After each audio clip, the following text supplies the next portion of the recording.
नमस्ते सभी को, मैं हूँ सृष्टि और आज हम Bhagavad Gita chapter 9 the most confidential knowledge के श्लोक 8 को कवर करने वाले हैं।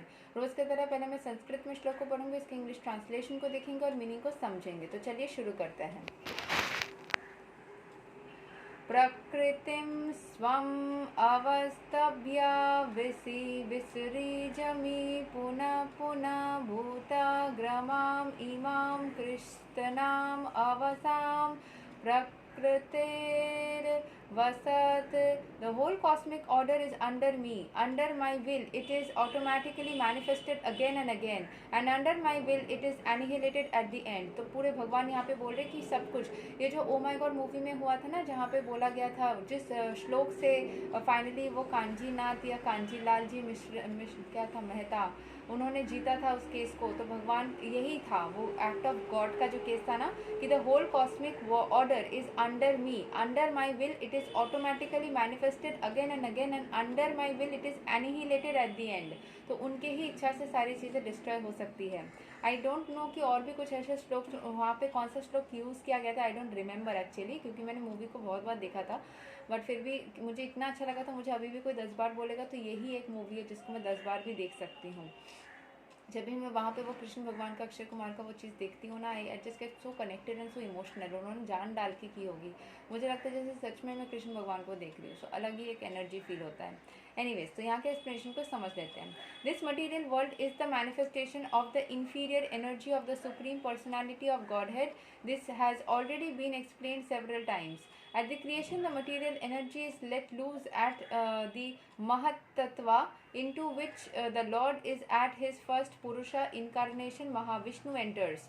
He lies within the casual ocean and breathes out innumerable universes, and into each universe the Lord again enters as Garbho Dakasari Vishnu.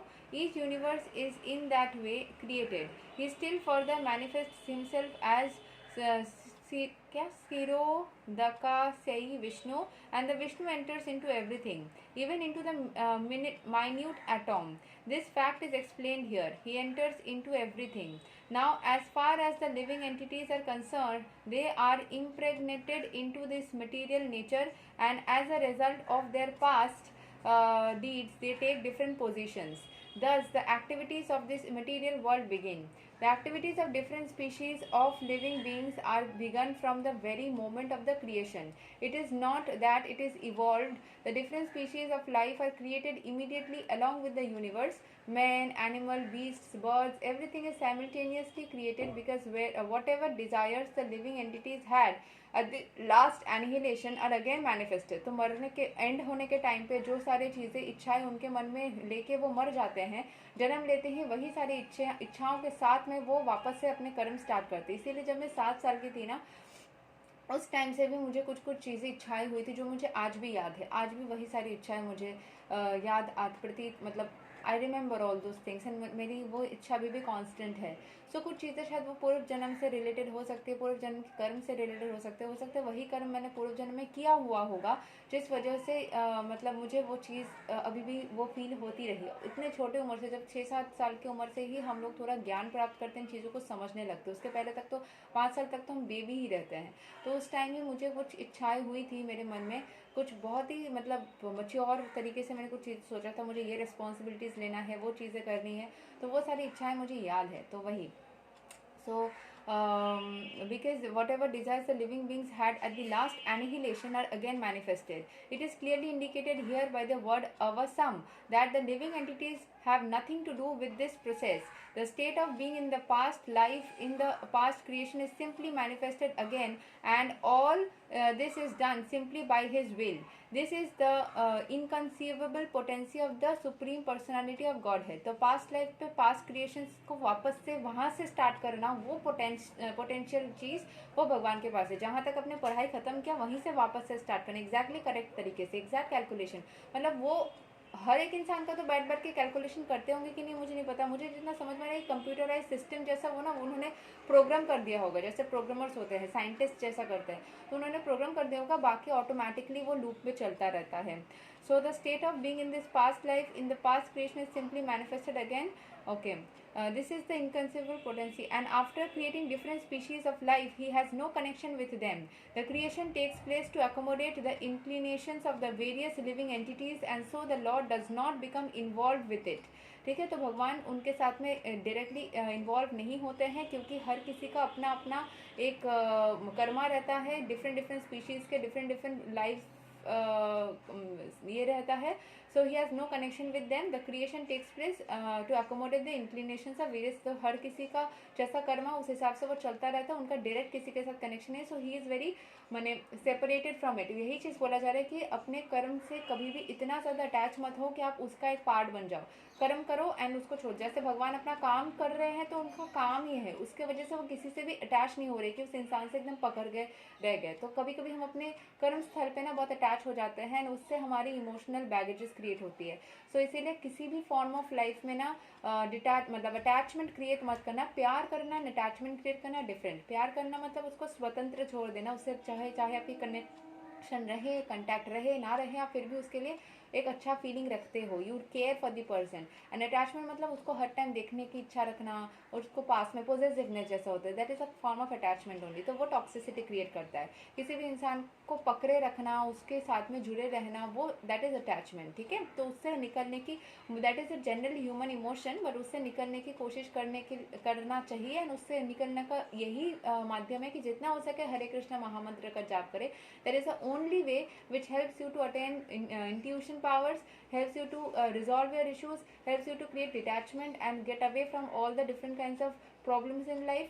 मतलब वो एक होता है ना वन इन ऑल, 100 का एक, ऐसा कुछ बोलते हैं ना, वन एक ही है थेरेपी जिससे आपका सारा प्रॉब्लम दूर हो सकता है. That is that. तो मैंने एक्सपेरिमेंटली करके देखा है. उसका कोई नियम आपको मानने की ज़रूरत नहीं है. डिपेंड्स अपॉन कि आपके हृदय क्या चाहता है. जैसे मैं खाते खाते भी जाप कर लेती हूँ, क्योंकि मुझे लगता है वो खाने में भी नेगेटिव एनर्जीज होगा, तो मैं जाप करके उसको पॉजिटिव कर देती हूँ. पानी पीते पीते भी कर लेती हूँ. मैं वॉशरूम जाते जाते, नहाते नहाते, अपने स्वच्छ क्रियाएं जो होती है वो करते करते, हर वक्त मुझे लगता है कि मुझे भगवान का नाम लेना है. क्योंकि हर एनर्जी से मुझे ना एक्चुअली लाइफ में मैंने इतना नेगेटिविटी देखा है कि मुझे डर सा हो गया था कि कहीं ये चीज़ मुझे अफेक्ट ना कर दे, वो चीज़ मुझे. हाँ, विल पावर है, स्ट्रेंथ है, विश्वास है भगवान के पास ऊपर, but still I want to get a foolproof protection. उसके वजह से मैंने स्टार्ट किया. अभी आदत सी हो गई, उसको नहीं करने से मुझे लगता है कुछ खाली सा लग रहा है, सम काइंड ऑफ एम्प्टीनेस. तो मैं खुद को, अपने एनर्जीज को, अपने साथ वाले लोगों को, सबको प्रोटेक्ट रखने के लिए और ईश्वर से हमेशा कनेक्टेड फील करने के लिए मैं जाप करती हूँ. And I actually found it works. इसको आप बिना विश्वास करके भी इसको थियोरिटिकली करते हो ना, मटीरियलिस्टिकली मतलब रोबोट के जैसा भी करते हो ना, without any feelings also, then also you will get the benefit of it. ऐसा ही ये साइंटिफिक जैसा होता है ना, कोड जैसा बन गया कि आप दवाई खा रहे हो, उसमें आप फीलिंग्स नहीं ले रहे हो कि मेरा दवाई खाने से ठीक हो जाएगा. कुछ फील नहीं करो, बस दवाई ले रहे हो. यू आर बीमार, आपको कुछ पता ही नहीं, कुछ सेंसेस ही नहीं, बस दवाई ले रहे हो और ऑटोमेटिक वो बॉडी पे काम करने लग रहा है. It's just like that. ये ऐसा ही साइंटिफिक से हरे कृष्ण कृष्ण कृष्ण हरे हरे, हरे राम राम राम हरे हरे. जब मैं राम बोलती हूँ मुझे अलग से सुकून मिलता है. कृष्ण से भी राम में मुझे सुकून मिलता है. सो मैंने कहीं पे सुना था कि राम लिखना एंड राम का सिर्फ जाप करना भी बहुत पॉजिटिव होता है. मैंने कल अपना एक डायरी देख रही थी, उसमें मैंने पेज भर भर के सिर्फ राम राम राम राम राम राम राम राम राम राम राम राम ऐसे भर भर के लिखा हुआ है. सो मैंने किसी के वीडियो से सीखा था कि राम लिखना अच्छा होता है, तो मैंने वैसे लिखा हुआ था. I will show you if I feel like sometimes. But वैसे आप लोग भी लिख सकते हो, सिर्फ राम का जाप कर सकते हो हरे कृष्ण के साथ में. हरे कृष्ण कृष्ण कृष्ण हरे हरे, हरे राम राम राम हरे हरे. इसको पूरा करो, एक अलग ही फॉर्म ऑफ सुकून महसूस होगा. It will break away all the negativities in your life and manifest the positivity.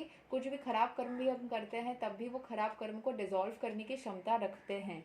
ठीक है, मैंने वही बता रही हूँ. मैंने विदाउट बिलीविंग इट मैंने किया है कि चलो ये सब कुछ होता नहीं है, फिर भी करके देखते हुए, क्योंकि मेरे को एक्सपेरिमेंट करना था and I found it works.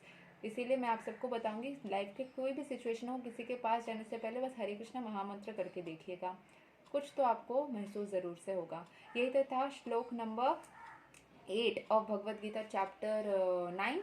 अगले वीडियो में हम श्लोक 9 को कवर करेंगे. तब तक के लिए हरे कृष्ण, राधे राधे, जय श्री राम.